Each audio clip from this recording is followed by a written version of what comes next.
So now I'm just going to demonstrate some breastfeeding positions that you can use when you have your baby. So the first one is laid back breastfeeding.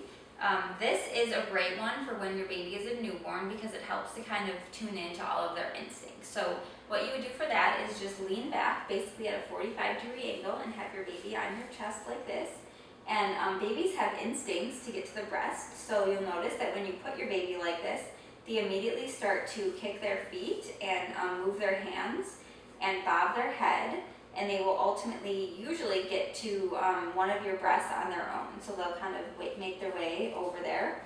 And then babies will actually self-latch very often in this position. So you may have to give them a little bit of help, but they basically have all the instincts to make it happen on their own.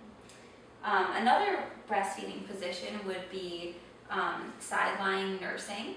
And with that, you're actually going to lay down and be on your side and have your baby right up next to you. So this is a little challenging to demonstrate in the chair, but we'll do the best we can. So you would be laying down, you could have a head on your pillow here, and your baby would basically be on the bed belly to belly with you. And young babies sometimes can have some challenges with latching in this position because they don't have a lot of head control, but if you keep practicing, they'll usually get better at it. So the benefit, of course, of that position is that it's a great position for you and your baby to both rest together in. The third position that I'm going to show you is something called the football hold. So this position is great for women that have larger breasts because it just enables them to have a little bit more control of their breast and the baby's head.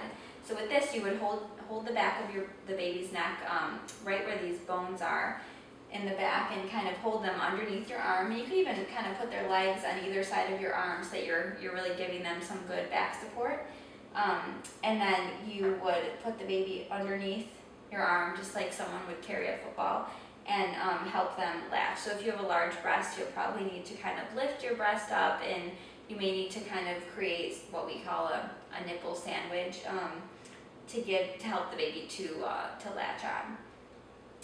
And then in terms of discussing what a good latch looks like, so we're going to want the baby to have most of the areola in their mouth. Of course, depending on how large the areola are, you know, if you have very large areola, it's probable the baby's not going to be able to get the whole thing in their mouth. But we basically want to get as much in as possible because that helps the baby to have a wider latch, which not only helps them to efficiently transfer milk, but also decreases pain and discomfort for you. So if a baby is latching just onto the nipple, that can actually be extremely painful and cause a lot of nipple trauma, like blistering and cracked nipples and bleeding. So we want to definitely avoid that whenever we can. And how to know that the baby is latched well is that it may be a little uncomfortable for the first 20 to 30 seconds when the baby first latches, but then that should kind of get better as the feeding goes on. So if you're having discomfort the whole feeding, that's not normal, or if the pain when they latch is excruciating, that's also not normal. You want to break the latch and start over. And so how you're going to break the latch is you don't want to just pull the baby off because that's going to pull your nipple and potentially cause some trauma. You want to use your pinky finger to actually put it in the baby's mouth and break the seal and then pull them off and try again. Other signs the baby is latched well would be things like you can hear them swallowing. Really young babies, before your milk is in yet, you may not hear a ton of swallowing, but if you watch their ears, you'll notice that their ears actually move when they swallow, so you can keep an eye on that. And then you don't want to hear like extra noises like smacking or clicking. That's usually a sign that the baby is not latched well.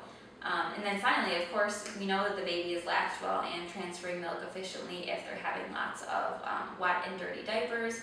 Depending how old they are, there's a certain number of diapers that we expect each day.